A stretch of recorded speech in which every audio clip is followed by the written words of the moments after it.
Hello and welcome back to the Shutter Sports Refresh. This is the 5-minute weekly recap that breaks down all of the most important news in sports. I'm your host, Finn Noel, and let's get started. We'll kick things off with college basketball as it is March, and that means it's time for college basketball playoffs or March Madness. Now, the first and second rounds of the tournament went down over the weekend, and usually March Madness is known for its crazy upsets, but we actually saw the least amount of upsets in over a decade this year. That being said, there were still some crazy upset wins and some crazy moments, so let's break them down. The most unpredictable of them all came with the 12-seed High Point taking down the number 5-seed Wisconsin. High Point came to play with their lead guard, Rob Martin, scoring 23 points and 10 assists in the first round game. And Chase Johnston came off the bench for High Point, hitting 4 threes, including this incredible one from half court. And as the game got into its final seconds, it was Chase Johnston who scored his first two-pointer of the entire season to give High Point the win. What a story. Now, in another upset, it was number 6 BYU losing to number 11 Texas. Now, the projected number 1 draft pick to the NBA this year, AJ Debinsa, scored 35 points for his team BYU, but they just could not get things done, and Texas advanced. And then it was North Carolina who have another top draft pick in Caleb Wilson, losing to VCU. Unfortunately for Wilson, he was dealing with an injury and couldn't play in the game, and that was a major reason in why North Carolina lost. Now, perhaps the craziest game of them all was between number 7 seed Kentucky and number 10 seed Santa Clara. Coming down the stretch, things were super close, and Santa Clara hit a tough three that looked to be the game winner. But Kentucky's Otega Oweh wasn't done just yet, as he hit a ridiculous half-court buzzer-beating shot to send the game to overtime. Kentucky then went on to win the game in overtime. What a matchup. And folks, all of those crazy endings I mentioned were just in the first round.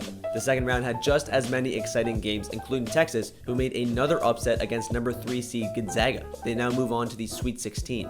Then it was Nebraska facing off against Vanderbilt, and Vanderbilt guard Tyler Tanner almost nailed a half-court shot to win the game. It just rimmed out. Heartbreaking for Vanderbilt fans. And then we saw another top NBA draft pick get kicked out, this time in the second round. Kansas and their star player Darren Peterson ended up losing on a buzzer-beating layup to St. John's. What an ending.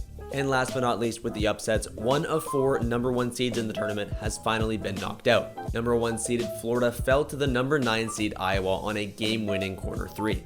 And Florida was the reigning champions, having won March Madness in 2025, so we know there's going to be a new champion this year, and that makes the tournament that much more exciting. The Sweet 16 and Elite 8 go down next weekend, so keep coming back to the refresh and we will keep giving you updates. Let's move on to soccer now, where the Champions League round of 16 has finished up. Now remember, in these games, it is the total score over 2 games, or the aggregate score, that decides the winner. Now PSG led Chelsea 5-2 in aggregate in their first game, and then PSG put 3 more goals past the Chelsea goalkeeper to easily clear into the quarterfinals 8-2 on aggregate. Then it was Barcelona scoring 7 goals on Newcastle after drawing the first game, so they won on aggregate 8-3. Liverpool went into their second game down 1-0 against Galatasaray, but came into a 4-1 win in the second game, advancing. Then it was Bayern Munich absolutely dominating Atalanta with an aggregate score of 10-2. Now, a super exciting second match was coming up between Arsenal and Leverkusen, as they tied their first match 1-1, so it was still anybody's series to win. Now, in that second match, Leverkusen dominated possession, holding the ball for 60% of the match. But they only got up 2 shots on goal, whereas Arsenal got up 13 shots. And it was Arsenal who scored more on those 13 shots, advancing to the quarterfinals. Then it was Tottenham versus Atletico Madrid, and Tottenham had a ton of work to do after going down in the first game. Now, Tottenham did end up winning the second game, but it wasn't enough to make up that aggregate loss. So Atletico Madrid will move on to the quarterfinals. And finally, Real Madrid took down Man City 5-1 on aggregate. And finally, the best matchup of all was the Norwegian team Bodo Glimt taking on Sporting CP. Bodo Glimt were on a Cinderella run all playoffs and ended up taking a 3-0 win in the first match. But unfortunately, Sporting CP turned on the Jets in the second match, winning 5-0. So that means Sporting CP wins the aggregate score with 5-3. That unfortunately does end Bodo Glimt's Cinderella run. Sorry, Bodo Glimt fans. So that means the first leg of the quarterfinals is coming up sooner than you think, so stay tuned to the refresh and we will let you know what happened.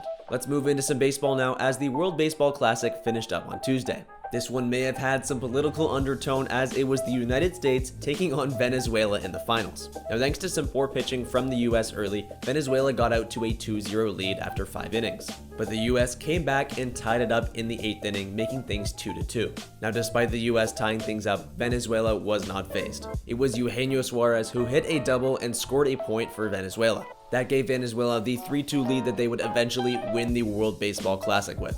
So congratulations to the massive underdogs in Venezuela for taking down this monster of a USA team.